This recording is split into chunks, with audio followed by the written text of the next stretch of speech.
Let's talk about this Julio situation.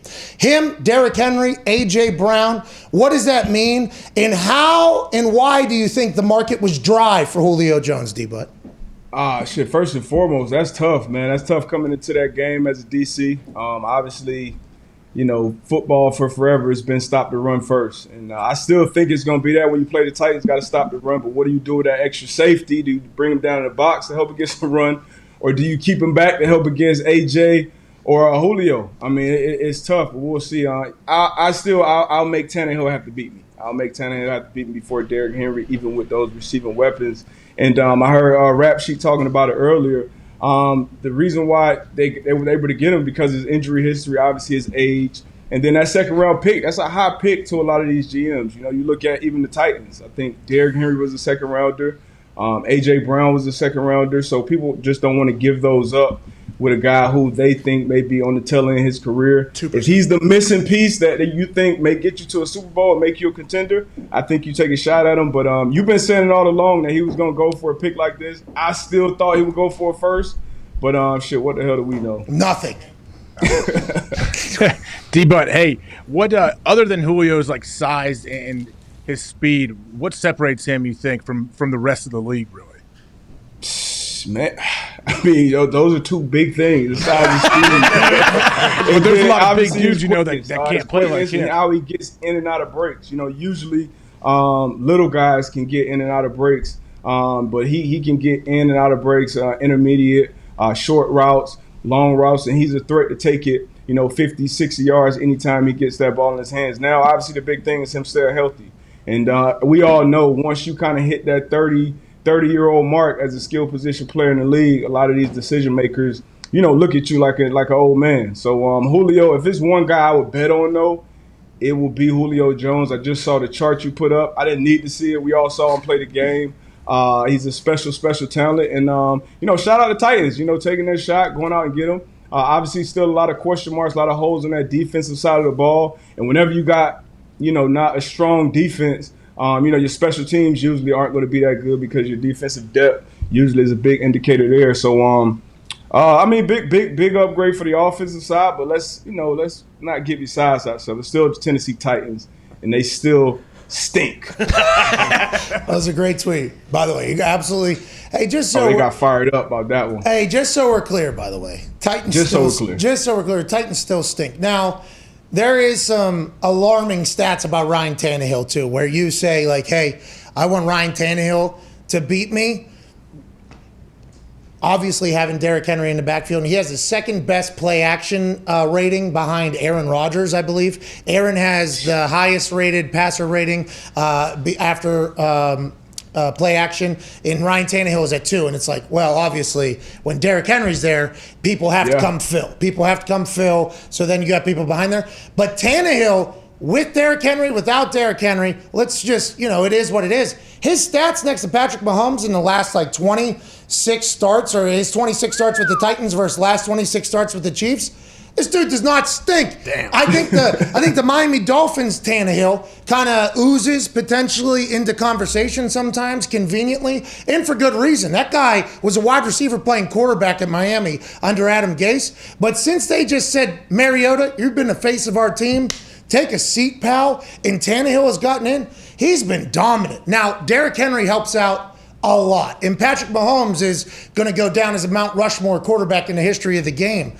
But Tannehill, he has to be so excited for this. I mean, the A.J. Brown, Julio Jones, and then you have to fill the box.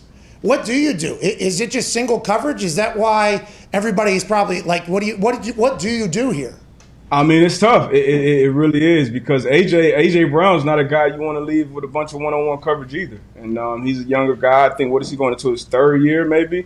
And he's a home run hitter as well. Julio, I still expect him to be maybe not 15, 16, 100 yards a year, Julio, but he'll still be dominant. So it's tough. I mean, first down, you want to win first down. That's your best bet. Win first down, put him in second and long. But I mean, it is tough because Derrick Henry, he's a 2,000 yard a year back, damn near. So it's what the hell do you do? I mean, is it going to be a bunch of 38 to 35 type games? If it is, good hats off to the Titans. Give them more weapons, give them more firepower. Derrick Henry against the Colts last year when DeForest Buckner and Autry were out. Ooh. Going into that week, I believe I said, hey, I normally bet on the Colts all the time.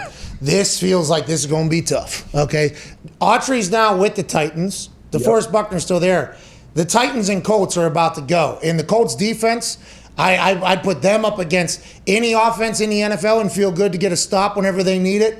But boy, life just got difficult, I think, for the next 2-3 years in an AFC South that nobody knows what's going to happen. Go ahead, Connor. Yeah, D-But, does this move for the Titans kind of, make you think that they are a definite lock for, the divisional round of the playoff, possible conference championship, or are there still too many holes in the defense for you to make that type of statement? Knowing that you think they stink, by the way. Yeah, they absolutely stink. But it's too many holes on the defense. Like I said, special teams, that's a phase of the game, too. How well are they going to be there? I do love Coach Vrabel. But, it's you got a big question mark still with the Colts, with the quarterback position. I think, Carson Wentz will be a lot better being back with Frank Wright. You got a lot of weapons around him, great backfield. Like Pat talked about, great defense. What is that first-round pick? Is he going to be dynamic out of the gate? I still think that's what we're missing on that defense with the Colts is a top-notch pass rusher. But the AFC is loaded, man. You got the Browns, the Ravens. You can never count out the Steelers. Obviously, the Chiefs. I think the Patriots will be back on top this year. You got a lot of teams that AFC is really loaded. So I definitely wouldn't put Tennessee in that divisional round. Go ahead, Ty. But I think it was Keyshawn Johnson who said this morning that he didn't really like the move for the Titans because their strength is running the football and all that kind of stuff. And to what you alluded to with their defense, kind of stinking, so they need to control the football and everything. Do you think this will actually have them change their philosophy and identity a little bit, or not really? Are they still just going to use Julio as a home run hitter and primarily use him off the play action? Yeah, if anything, it makes the run game better. Because just like we talked about, what are you going to do with that? I don't get it. Why are these people so fucking stupid? I don't get it. This is all the internet yesterday, by the way. Just sucking. Yeah. I don't understand. What people? What people are you talking about, Pat? Who? Well, I'm not Keyshawn. I like Keyshawn a lot, but he just fed into what a lot of people were saying on the internet yesterday. It's doesn't help the run game? And the run game helps Julio, by the way. It's a part of the whole fucking thing. Yeah, that was shit. Keyshawn Johnson, I'm sure, would have loved a back like Derrick Henry back there. It's probably take away a couple touches. He may not get 105 catches a year. He may get 85. But, those are going to be home runs because you got more one-on-one coverage. So I'm sure Julio, he's coming from Atlanta where he's seen double coverage probably his entire career outside of maybe his first 2 years when Roddy White was still there playing at a high level. But now with this offense, Taylor Lewan coming back, strengthening that O-line, they're gonna be a handful on the offense.